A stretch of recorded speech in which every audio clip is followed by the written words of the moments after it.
Good afternoon, everyone. My name is Craig Smith. I'm the Executive Manager of the GSSA. Welcome to another in our series of lunchtime lectures. Today being the turn of Chris Hatton. Just a couple of housekeeping rules. When you come in, please keep your mics muted and your video off to save bandwidth. And there will be plenty of chances for questions and discussion after the presentation. You can raise your hand and we'll know that you want to ask a question or discuss something or pin Chris back to his chair on something or another. Just a quick introduction. Chris is well known to the geological fraternity in South Africa. He finished his PhD in 1978 at UCT, and he's the Roberts Victor Eclogite guy. It was supervised by Professor John Gurney. Through 1978 to 1981, he did a series of postdocs at the Smithsonian Institute in Washington, the University of Tasmania in Hobart, after which he returned to South Africa and worked in the Institute for Geological Research on the Bushveld Complex at the University of Pretoria. In 1989, he joined De Beers, working on the evaluation of cratons for diamond prospectivity. In 2006, he was associated with Shango Solutions. 2008, MSA Group, Diamond Potential Evaluation for Mineral Chemistry. And in 2009, he went to his current employer, which is the Council for Geoscience. And during that time, during the first 5 or 6 years, he was the secretary for the South African Committee for Stratigraphy, which you'll hopefully be hearing about in one of these lectures in due course. And very importantly, Chris was our GeoBulletin editor from 2012 to the beginning of 2020. And he's now been appointed as head of the Geoheritage division of the GSSA. What Chris is going to talk about today is his vision for the Geoheritage division and see where he wants to take it. I'm sure we'll enjoy a lot of discussion about this. With that, Chris, take it away. Okay, thank you, Craig. So I'll just start off with a brief talk that I gave last week, just while we were still testing out the system, when I made some proposals for the brand, the mission and the vision of GSSA Heritage. So I suggest that the brand we adopt, we build on the story of Earth and Life, which was pioneered by Spike McCarthy and Bruce Rubridge. And they've agreed to act as brand ambassadors for South African geoheritage. So the GSSA mission would be telling the story of Earth and Life, and our vision would be telling the story of Earth and Life in South Africa to all South Africans and to the world. So that was just the introduction. So the first thing I want to talk about, which I'll talk about today, is about geoheritage and world heritage in South Africa. We have a whole lot of world heritage sites in South Africa, so that seems to be a good foundation, and because these are internationally recognized and there's legislation around them. So that's a good starting point. We can debate whether we want to develop more UNESCO World Heritage sites and go along with the bureaucracy and the enormous work that entails. There's huge benefits to be gained from that, but it also involves a huge amount of work. So we have to decide whether we think the work involved is worth it. So looking at geoheritage sites, there was a classification made where they sort of broadly divided things into international, national, provincial, and local sites. You could argue that the local sites are actually the most important because that's where the education of South African school children could take place.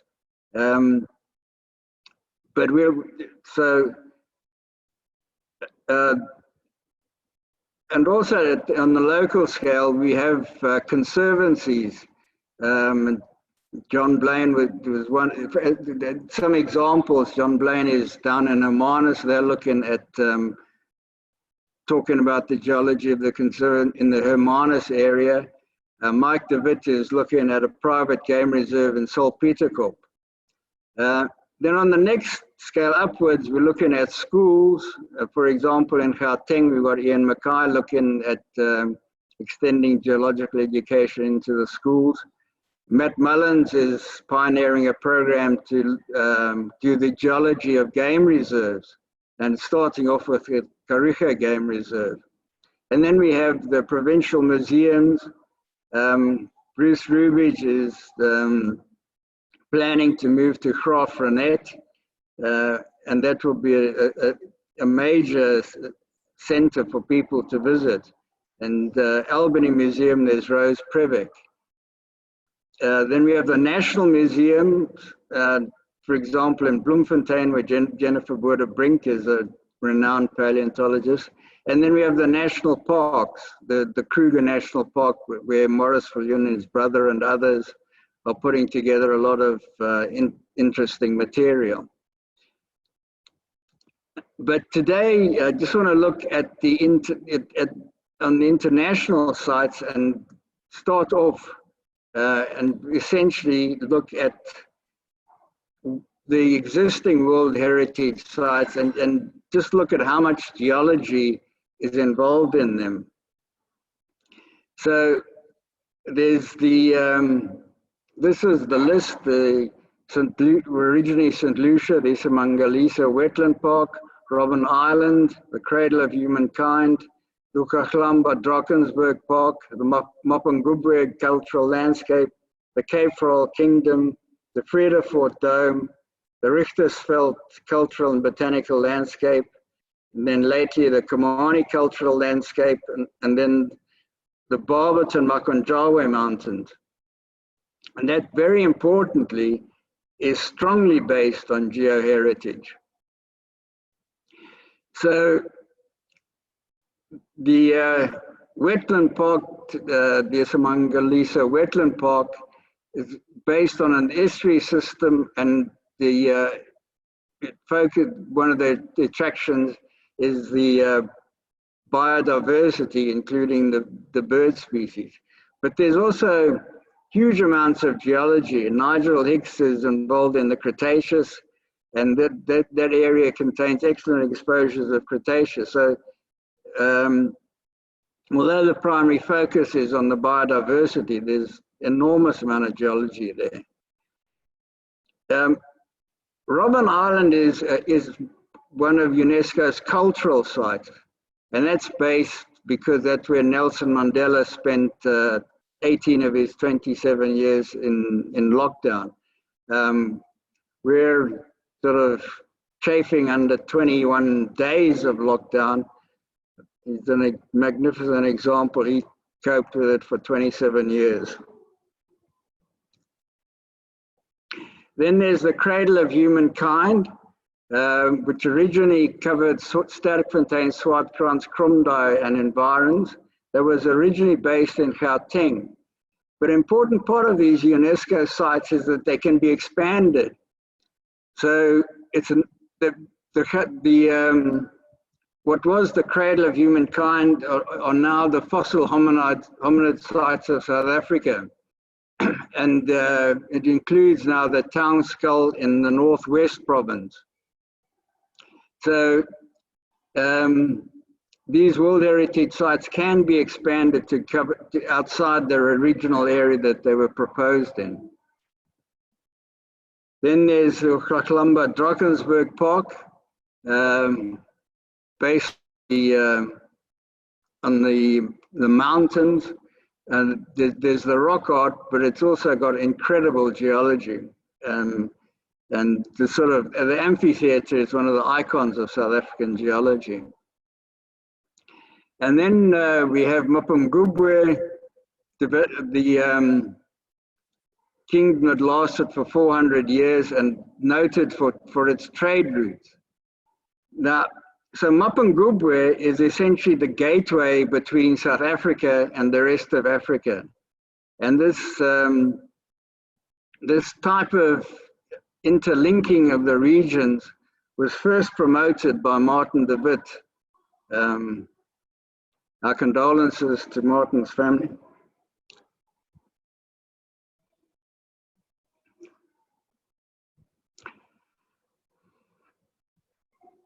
And so Martin originally proposed the Gondwana live corridors. Sorry. Looking at one of his corridors was Great Zimbabwe, which then came through via Mapungubwe, and then in 2010. The Africa Live Corridor, the original concept was Gondwana corridors, Gondwana Live Corridors, and then in 2010 there was a focus on Africa Live Corridors with Felix Tatu, and there one of the routes was the Mapungubwe Great Zimbabwe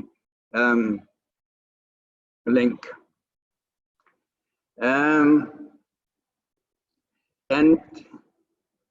one of the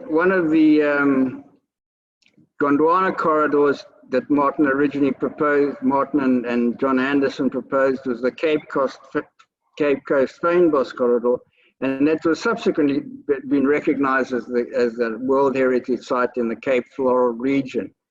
And that too has also been extended from the Cape, well, it extends all the way across. It's not only in the Western Cape, it extends to the Eastern Cape as well. Then there's this Vredefort Dome, which is again purely geological. Some 2 billion years ago, a meteorite 10 kilometers in diameter hit the Earth about 100 kilometers southwest of Johannesburg, creating an enormous impact area. The area near the town of Vredefort in the Free State is known as the Vredefort Dome. So a purely geological World Heritage Site. Then there's the Richtersveld Cultural and Botanical Landscape, which it's botanical, strongly botanical and cultural, but there's also incredible geology there. Then the ninth one was the Kamani Cultural Landscape, recognizing the Sand People and establishing an area where they could continue with their culture. And then finally, the Barberton Makonjawe Mountains. Again, purely a geological site. And this, you can see the enormous amount of work that goes in when you look at these management plans.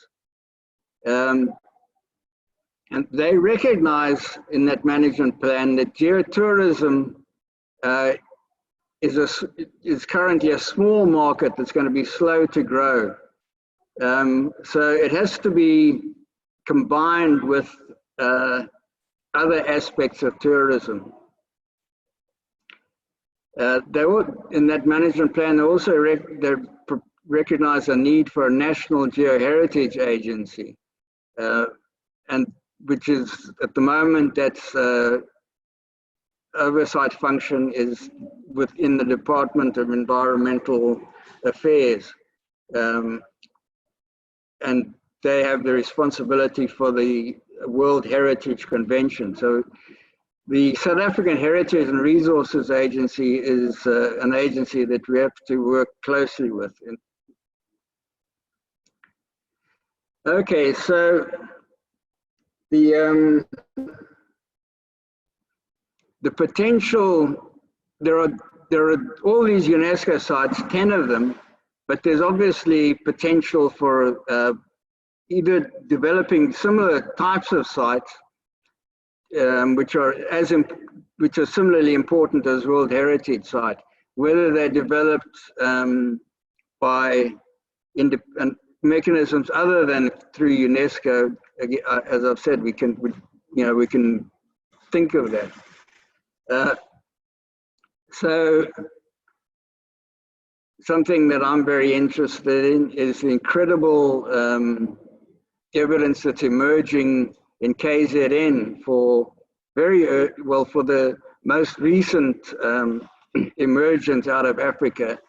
The sand, the origins of the sand are traced by DNA to the area, this area down here on the KZN coast. Then we have the sea point contact. The Western Cape Heritage Branch has done an incredible amount of work there. They've got plaques, and this is an excellent point of contact with biology, because this is, this is where Darwin, did his geology. So that's a link between evolution and geology. Then in the Eastern Cape, there's the Camderboog National Park around Crawfordnet, and if Bruce Rubich sets up his museum down there, that's going to be a major center for visitors to pass through. Then there's also in the Eastern Cape, there's the Wild Coast, and if there's an area that needs to be developed as a geopark, this is one of them, because it's not protected at the moment by any legislation, but it certainly needs to become a protected area in some form or the other. And geology can play a very important part in that. In Gauteng, there's the Magaliesberg. There's the geology, but there's also the site of battles. And this is an aspect that can be developed, is these battlefields within South Africa, and the topography and the geology of those. Then there's the Walter Sisulu Botanical Gardens, where in the days of JCI, they started, they built this incredible rock garden within the botanical gardens, and that's a place where where geology and botany meet.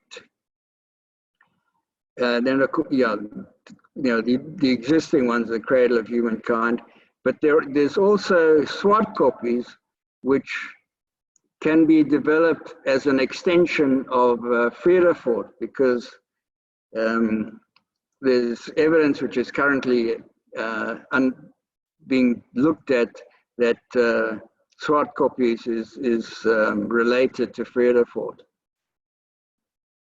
But this is an example where the geology, the research is ongoing. So some of these sites are, well, the geology is well understood, but a lot of it is, there's current geological research which will decide whether or not these places like this should be included in for example, Vredefort.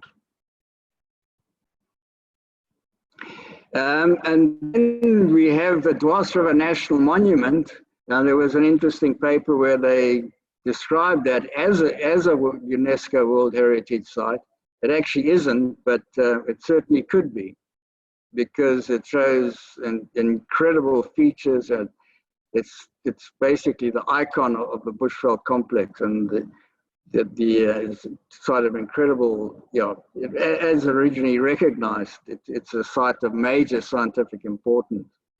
And then there's, in Limpopo, there's also the existing Mapungubwe cultural landscape. And then again, the Vredefort, where is the evidence of the Vredefort within the Waterberg sediments that were being deposited at the same time as the Vredefort impact? So, that's a project that we'd like to undertake to see whether there is evidence of shocked zircons and so on in the and a place to look for that is the Bottler Nature Reserve. That's a little project that Spike McCarthy, Jochen Schweitzer, and I are very interested in. Then there's the Golden Gate National Park, site of the dinosaur eggs, and a place where a museum is going to be developed. And then Gideon Groenewald and his son have been looking at the geology of this area for years. And that's an important part of the paleontology network that we've got in South Africa. And then there exists the Vredefort Dome. In the Northern Cape, there's the existing Richtersveld cultural botanical landscape and the Kamani cultural landscape. Then in Mpumalanga, the Blader River Canyon is a spectacular site, which would be worth looking at as a World Heritage Site.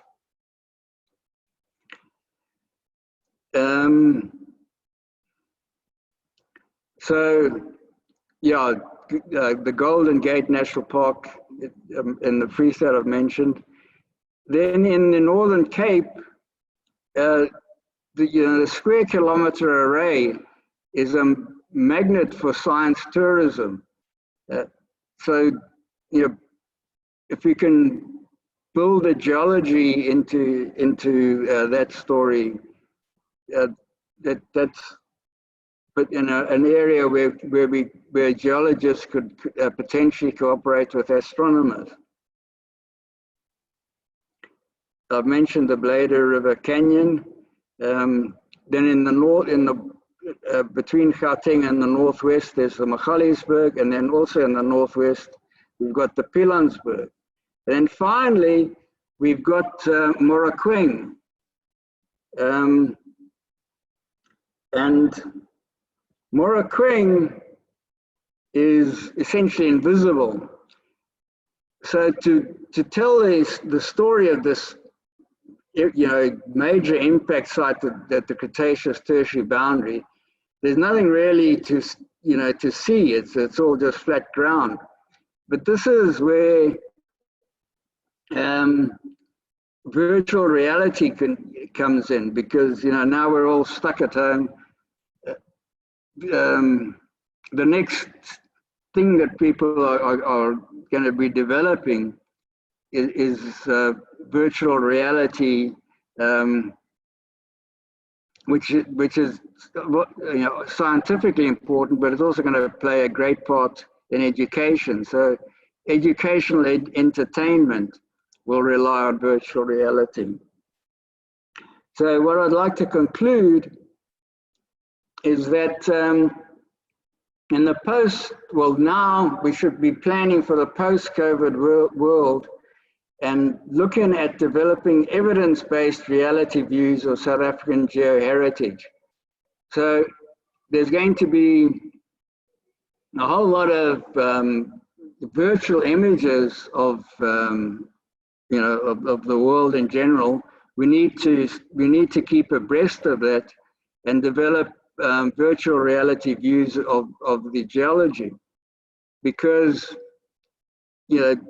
virtual reality is fantastic, but at the end of the day, people want to see the evidence.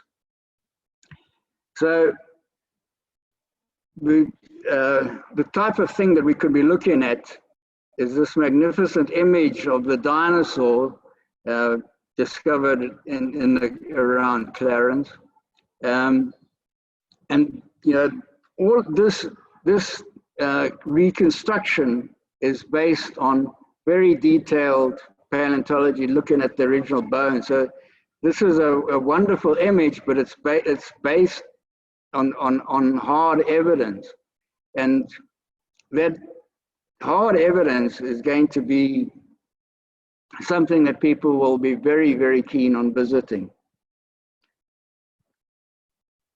So I think, in the post-lockdown period, well, during lockdown, we need to develop these virtual reality views, and so that the science tourism can be developed in the post-COVID world. Thank you very much. I'd like to thank the Council of Geoscience for assisting with all these efforts. Thank you. Thank you very much, Chris. I'm sure there's going to be questions and discussions. You can raise your hand and unmute your mic and fire away. Maybe I could start with a comment. In the last half year or so, there's been seemingly a renewed push from various people inside and outside South Africa, asking as to why we don't have a UNESCO geopark here. And the short answer, which Chris alluded to earlier on, is that the conditions attached to formation of a UNESCO geopark are bureaucratically impossible almost to comply with in the South African context. And it's also very, very expensive. So we're still scratching our heads as to how to engage with the UN on a geopark front, even though there are World Heritage sites here. Questions, comments for Chris? Yes, unmute your mic. Hi, Chris. Hi. Hi, you're speaking to Chris. As far as the Dwars River Monument is concerned, I work around that area. And from time to time, I do go and visit.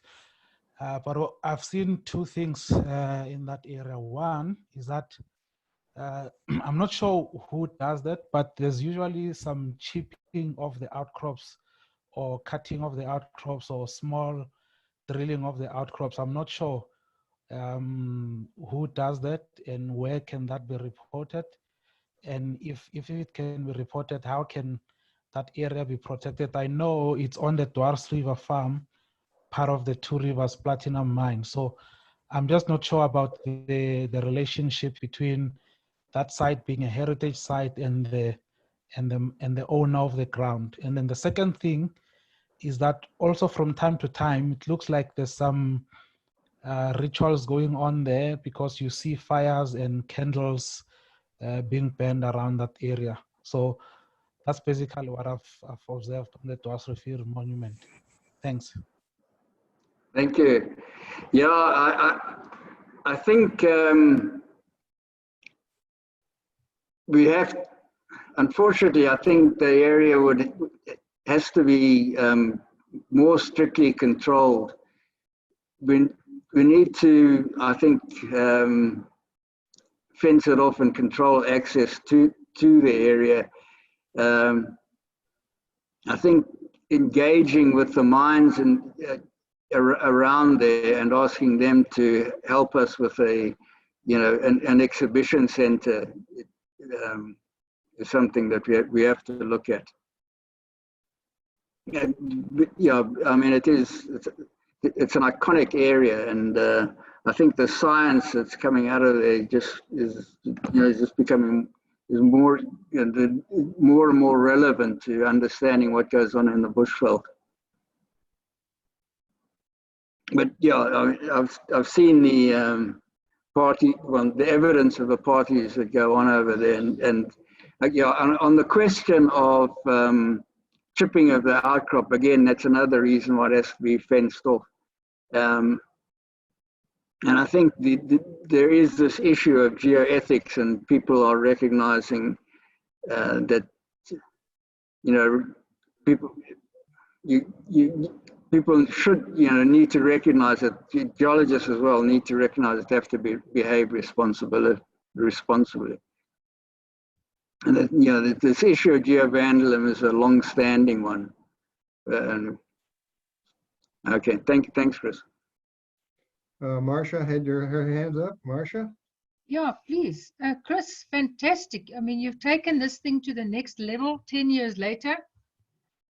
Included Martin de Wit, and it's fantastic. And thank you for being there in the chair. I think it's a good time now. I think we have a lot of people of kind of retirement age, eh? Getting to retirement age that could take this up. And I was interested to hear you, Chris. Was that you? Chris Letrele that spoke just now. So that was Chris. I hope he isn't just there. Isn't he there? Yes, that was me, Masha. That was you. Thank you. Welcome. And Craig, this is the Chris that I was speaking about. Is Sifiso here? I was speaking about you, Chris, because surely we must get something going there in the Bushveld, an Eastern Bushveld branch, then to help protect these things. Yeah. Okay, sorry to hijack but yes, wonderful to have you. Thank you very much, Chris. That's fantastic. Both Chris's. Yeah. I am willing to assist and be involved, Masha, and I can get in touch with Chris Yes. anytime. I'm passionate. I'm willing to be involved. Thanks. Fantastic. Thank you. Yes. Zachariah has a hand up.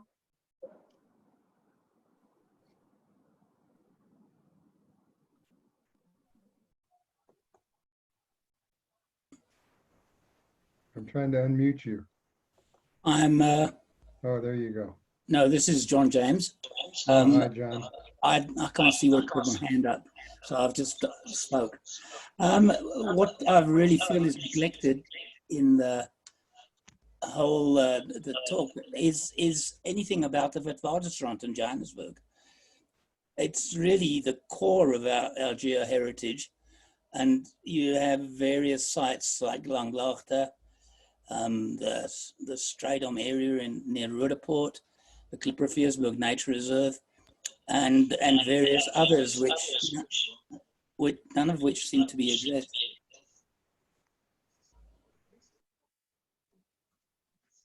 Yeah, good point. John, Yeah, good point, John. Yeah, I think perhaps extending from the Klipperfiersburg Nature Reserve, using that as a sort of as a nucleus for bits. So I'm getting feedback.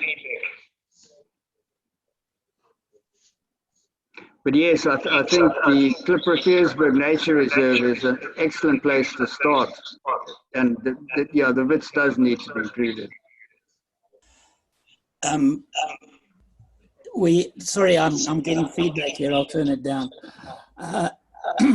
Yeah, we're together with Richard Fulyoun. We're looking at a project in the Klipperfiersburg Nature Reserve, but there are several other areas. What is really distressing is the loss of so much heritage, geological heritage, in places like Durban Deep, where there's Herbert Baker houses which were built for mine managers. In at Langlaagte itself, which is now a Zama site, we're looking at heritage, but the Johannesburg heritage and the Witwatersrand heritage is really neglected, I feel. I'll mute now. Yeah, Zachariah, you've got your hand up. yes, and I just mentioned that one of the issues with the UNESCO site is that it's not. It doesn't seem to go well with mining. So yeah, I don't think the UNESCO World Heritage is the way to tackle that. That requires some other approach.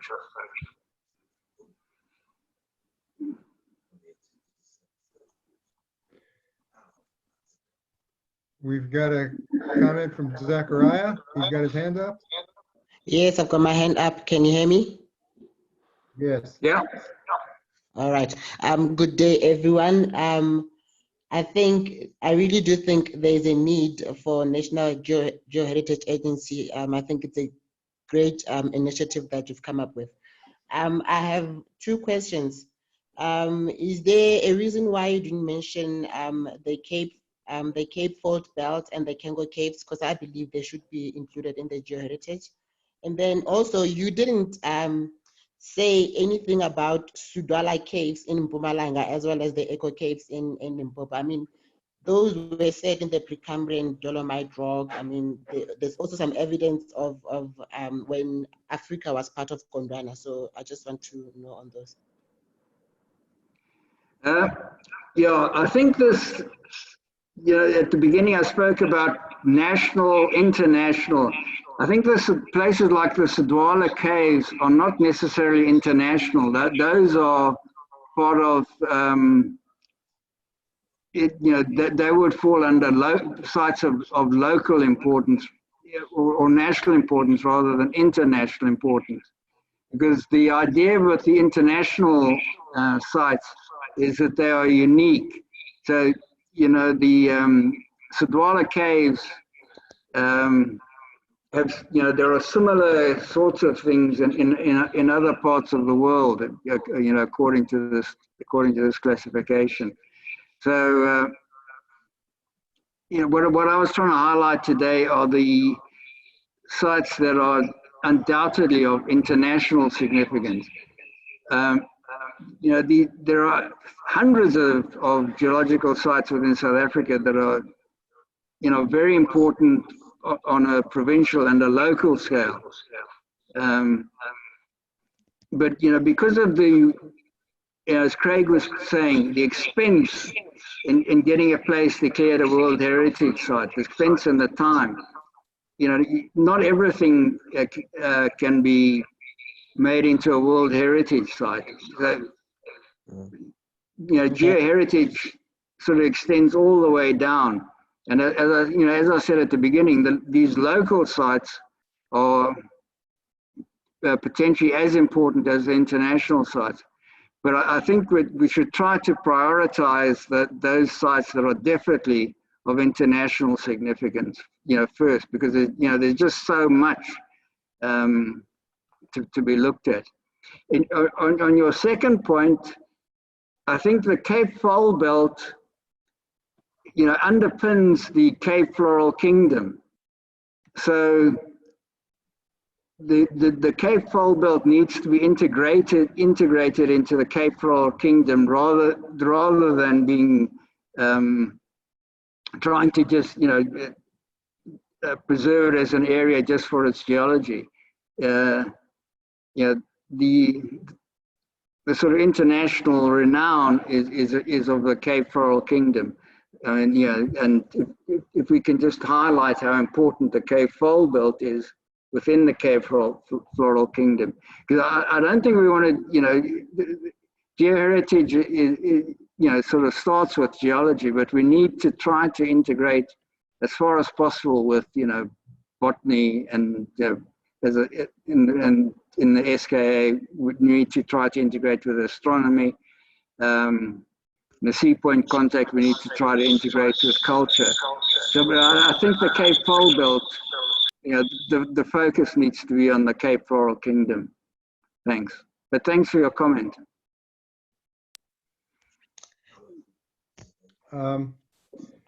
I noticed we have Tony Farrar in the meeting. I don't know if Tony. Hi, Tony.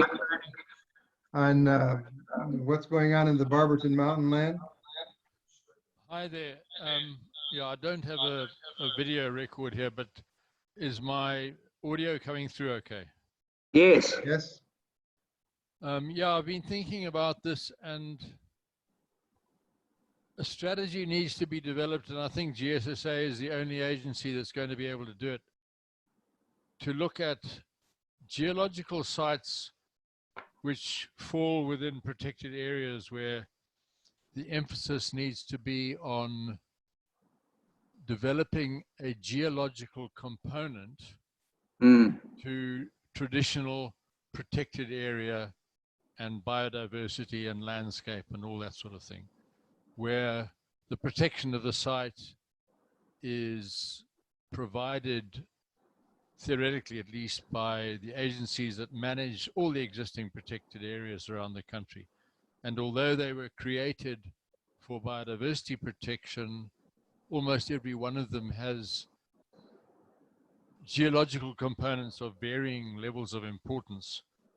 And, you know, the Fulyun's work in Kruger is a classic example. And that needs to become the norm.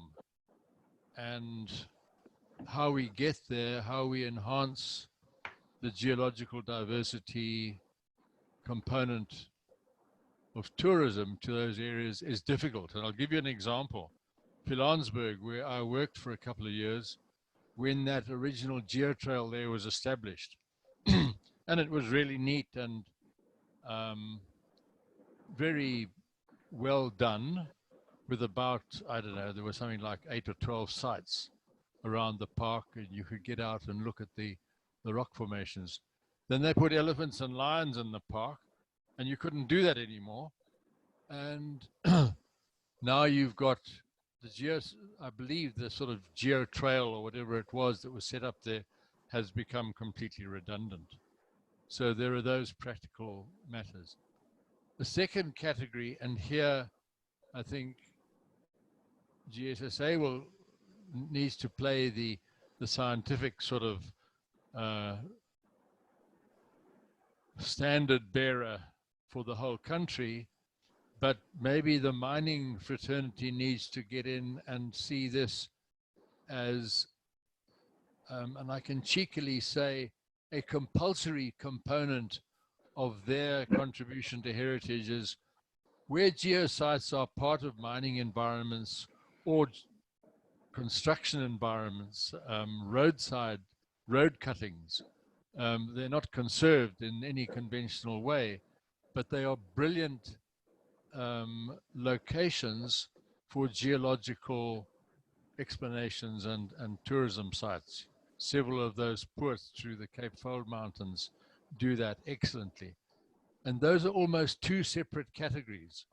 The one in thoroughly disturbed landscapes, which needs a particular type of emphasis on interpretation, where the visiting public is handed this on a plate because it's right there by the side of the road, like our geotrail here in Barberton. And every mine should be thinking of opportunities to display their work in a more accessible way than it is at the moment. I mean, a lot of them do it anyway, but quite often you have to go through, you know, it's a security problem and various other things. But I think GSSA, if it thinks in terms of a strategy driving those two separate initiatives, they're both complicated, but that is one way of thinking of it. Thanks.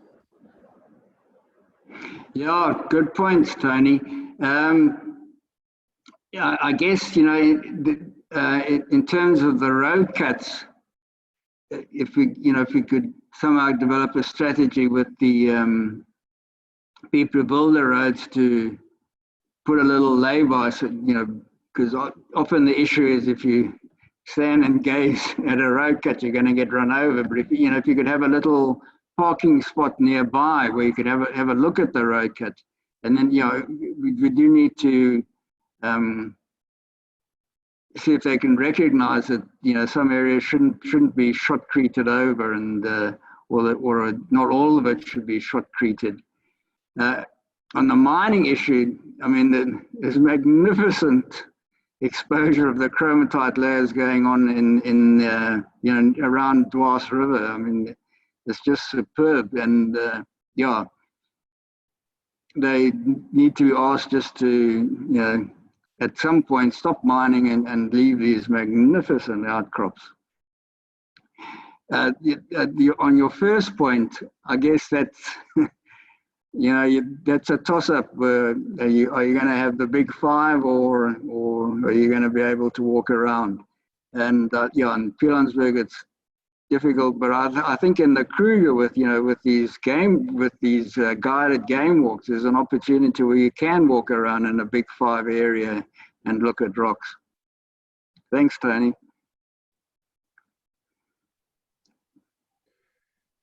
Maybe just one comment from me. Chris has gone through a number of issues and places. One of the things that I'd like to highlight, and Marcia has been involved in it along with Matt Mullins, is an effort in the Eastern Cape to train field guides. And there's a project going with the field guides of Southern Africa, FIGASA, which looks to be a pretty successful project, and there's potentially one that can be rolled out to the rest of the country. So the way the GSSA views geoheritage is on a fairly broad basis. It's not just about preservation of sites, it's also about geotourism, which will come back. And I can tell you on geotourism, the GSSA offices, we routinely get queries from overseas as to, you know, where are the best rocks to go and look at near Bloemfontein, for example. It's about history. It's about the history of mining. It's about education. And it's a whole series of things. And what we're very cognizant of what we don't want to do is to interfere with individual efforts and individual projects that are going on all over the country. But somehow it needs to be brought together in some kind of an information framework. And I think that's the direction that Chris is going to be headed in.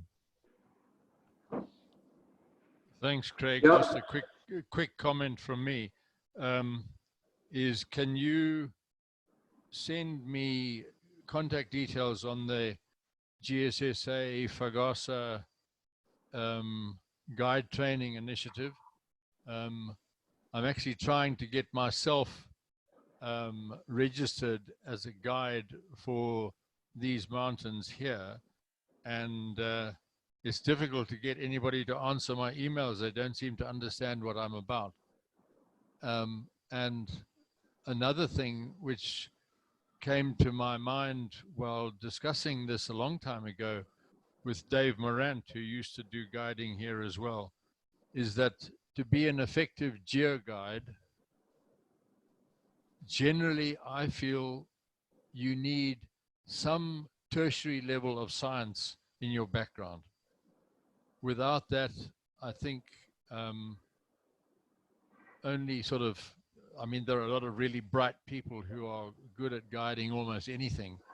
But you really have to do a lot of homework to be able to talk succinctly and with the right level of simplicity about difficult technical subjects with long multisyllabics and things like that, to get that across to people is technically quite difficult. And training ordinary guides, it's not just like a bird guide who's got to know the name of 200 species of bird and what they're called and look like to be able to be effective. Geology takes a little bit more, I think. Thanks. Yeah, I think, you know, this FIGASA initiative is fantastic, and that's, you know, there's a huge amount of work sort of at this provincial level, and you know, issues like making geology more accessible, you know, like people like Ian Mackay looking at bringing geology to the schools in Gauteng. So if you can make geology understandable at the school-going level, and you know that's the sort of level that you need to pitch for in these FIGASA guides. But yeah, but to make geology simple is an incredibly difficult thing to do. But you know, it's something that's very, very important.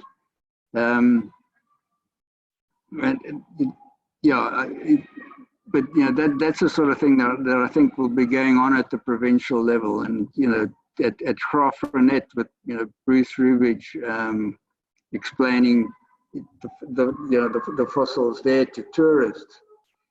It's a big job, but I think it would be fantastic if geology could be brought to the public in the same way that birding has been brought to the public. You know, I mean, 50 years ago, birding was very much a minority sport, but it spread into the population, and hopefully we, if we work at it, we can get geology to spread in a similarly. I do take your point that it's sort of something that requires at the moment requires a tertiary level of education, but there must be ways of making it accessible, at the school going level. Thanks, Tony. Marcia, you had your hand up. Just to hello, Tony. It's so nice to hear your voice.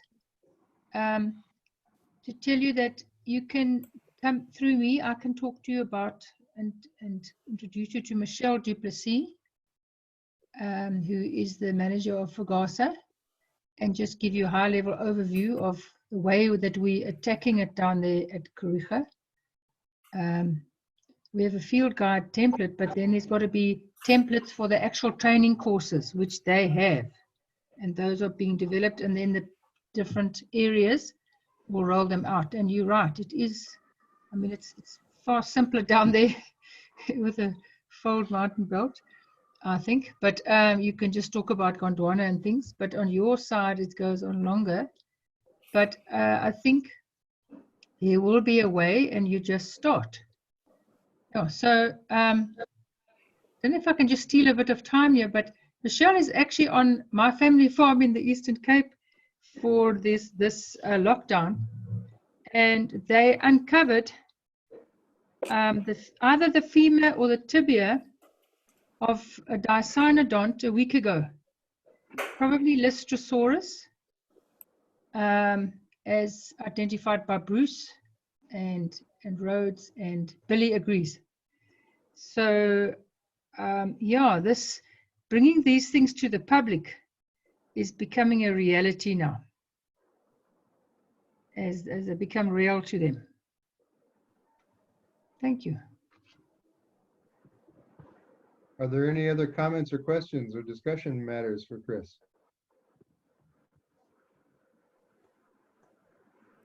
Hello, Chris. Hi. Hello, carry on. Yeah, very good lecture. First of all, thanks for your lecture. I'm from Itasca, Africa, and I've really looked to your lecture really carefully. Actually, I'm looking at it and I see that the GSSA looks like to be one of the oldest, if not the oldest, National Geological Society in Africa. And you actually you see that this society has gained a lot of experience that all in other countries it was whether just shared between the colonial countries or something like that, but not something represented into the country. I'm from DRC, and that is why I'm going straight with that question, because actually there is a geological society which is created in DRC, but with this pandemic, it looks like it's going low, and then it will restart after. My question is, where probably are you finding yourself just trying to make like links between the different geological societies newly created in all the other countries in Africa? Because when you look at the mining industry, all the senior geoscientist positions are, most of them, placed by South African geoscientists. So what is that link that we can create, like let's say, from the first step when you create your geological society, because this is one of the projects that we are working on in DRC as well, to copy and paste the schedule, the structure of a society which is working actually, and then try to make the links between the two countries, all the politics that are really breaking or everything that can be done. You see, most of the scientists are South Africa. I don't know whether it's a question or a suggestion. I don't know where really like to put it, but that is an idea when I look at what you have done, very like the way you have structured it, all the places that you have identified already. We are like from two countries where they are really gifted for geology, and it's something that we can gain from each other. That is a thing that I've been sharing while very far away when I was a student. I'm still thinking about a way just to make it happen and then try just to completed into a real project. So I don't know how you can see it and know that the politics is something that comes and then just break. But I don't know how you see it. Can you have a comment? Yeah, I think Craig and Sifiso are in a better position to comment on the geological societies within Africa. But from the geoheritage perspective, one thing that we'd be very interested in is looking at the provenance of the gold that came through Mapungubwe, and just have that as a sort of project where we try to follow the links between South Africa and the rest of Africa, sort of following on Martin de Wit's Mapungubwe Great Zimbabwe Africa Alive corridor. Yeah, I mean, it's a big issue is South African geology and African geology, but I think within geoheritage, what we want to focus on is just looking at where the gold came from. Thank you. Camille, you have a comment? Hi, yes. Can you hear me? I'm not sure if my mic's working. We can hear you. Yeah. Oh, fantastic. Sorry, I wanted to actually comment a bit earlier when we were talking about schools, but my signal just went haywire. I used to be on the GSSA, and I was lucky enough a couple of years ago to go to a few schools in Limpopo and present geology as a potential career path for these kids to go to. And you know what, I must say, there were some kids that were incredibly bored, but then several of them were sitting on the edge of their seats, and they were so excited about learning about geology, specifically of South Africa. And I really think that we need to put a bit more effort into getting geology to schools, whether it's adding it to the geography subjects or something, or getting volunteers to go to schools and present it to them. A lot of kids don't even know about geology when they leave high school. I mean, I personally only knew about geology because I was one of those kids who watched National Geographic and that. I don't know, obviously, what the curriculum is like now, whether there is more geology involved, but I think we need to get more of the younger generation involved. Thank you. Yeah, thanks, Camille. Could you just drop me a higher email? Because I think that this is something that we need to set up some kind of a network, and so Ian Mackay in Gauteng is one of the people that comes to mind. But the sort of presenting geology to schools is something that needs coordination, and we need to build up a team that specifically focuses on that. So if you could just send me your email address, and so we can follow up on this. Thank you. Yes, yeah, no, I'll be happy to send an email address. Then we can chat more about it. Thanks. Any other comments or questions? Sifiso, do you want to make a comment about geological societies in Africa? I can if you don't want to. Go ahead, Craig. You can just tell them just about some of the plans. Go ahead.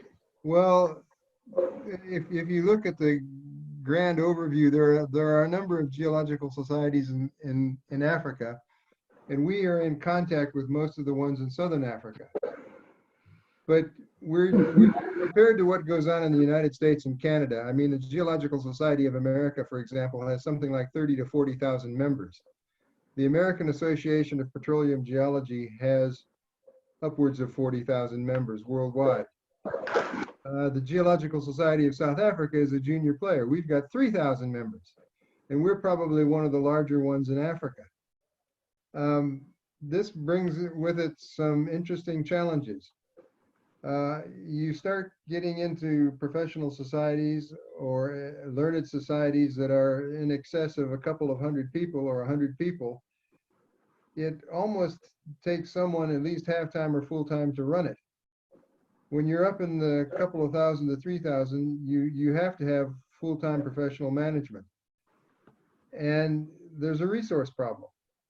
A lot of the societies in Africa are strictly volunteer only, and that brings with it limitations, because we're all in the situation over the last decade or so that we're all taking on more and more work. We have less and less time. The employers generally view volunteer work as something that you should be doing in your own time and not company time. That's not how it used to be 2 decades ago. So there's a resource problem. And with that comes the funding problem.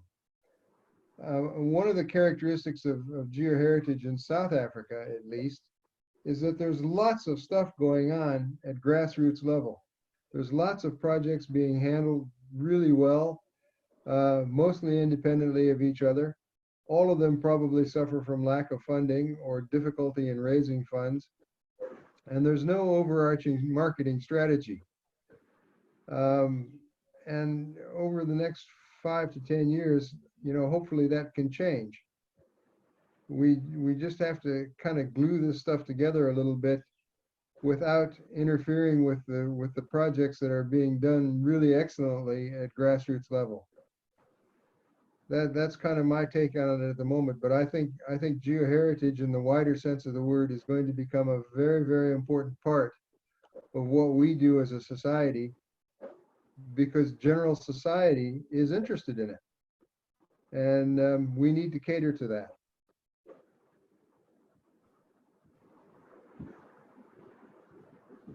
Are there any other comments or questions?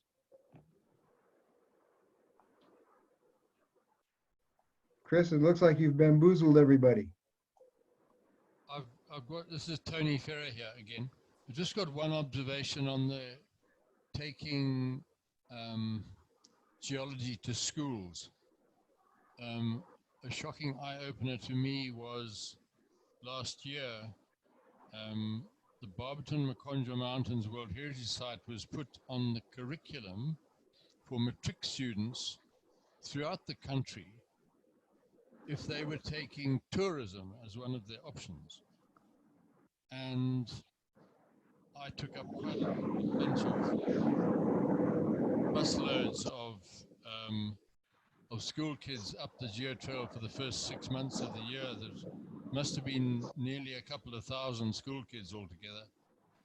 And on 1 or 2 occasions, I asked, how many of you kids take science during your matric? Not one hand was raised. Now, admittedly, the tourism option, which is a cushy one, and it's one that is taken by those who don't take science, is obviously the reason for that lack of response. But geology in schools is going to have to be embedded in the larger subject of science in schools. And that is a particularly weak point in high schools in South Africa at the moment. So, dreams of universal education in this field are going to have to be diluted fairly strongly.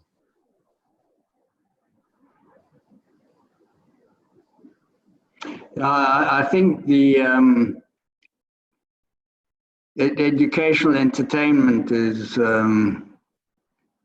something that we have to look at quite seriously. In traditional education, there are a lot of problems.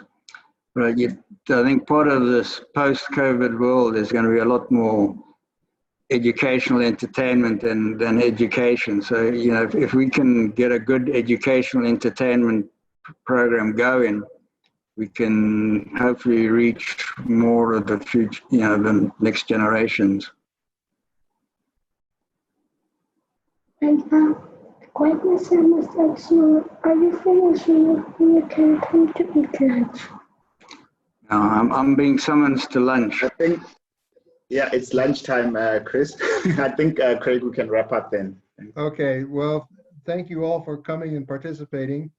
The lecture series will carry on Monday. I can't remember who we've got on Monday, but the flyers have been sent out. So hopefully you'll join us again on Monday, and we're setting up, watch your emails because we're setting up lectures that'll take us for the next 10 or 12 days. So we're back again on Monday at 1 o'clock. Thank you very much, everybody, for participating. Thank you very much, Chris, for delivering this. Thank you.